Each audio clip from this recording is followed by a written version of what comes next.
আচ্ছা, দেখো এখানে আমাদের কি বলছে a ইকুয়াল টু 1 হলে থিটা আমরা কত নির্ণয় করব, যেখানে থিটার একটা লিমিট দেওয়া আছে, তাই না?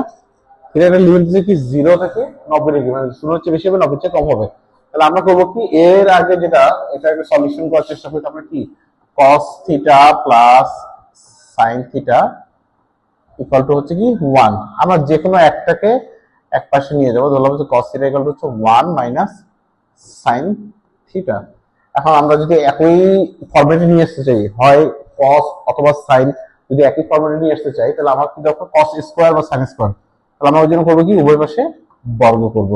উভয় পাশে বর্গ করলে কি পাচ্ছি, এখানে cos স্কয়ার থিটা, আর এই পাশে দেখছি কি 1 minus 2 sin theta plus sin square theta. Okay, এখন cos square theta equal to আমরা কি লিখতে পারি, 1 minus sin square theta equal to হচ্ছে কি 1 minus 2 sin theta plus sin square theta. Okay, এখন সবগুলোকে যদি সমানে আমরা একপাশে নিয়ে আসি, তাহলে কি আসতেছে দেখো তো, 1 1 বাদ যাচ্ছে, sin square theta 2 sin square theta,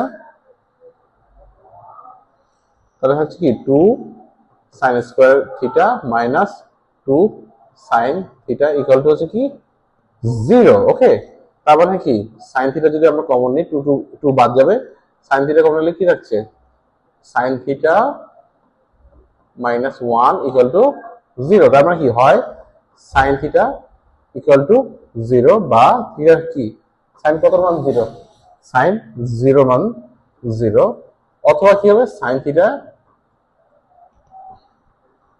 অথবা কি হবে sin থিটা ইকুয়াল টু কি হবে 1, sin কত মান 1, sin 90 ডিগ্রি, তাই না? তাহলে থিটা ইকুয়াল টু হবে 90 ডিগ্রি।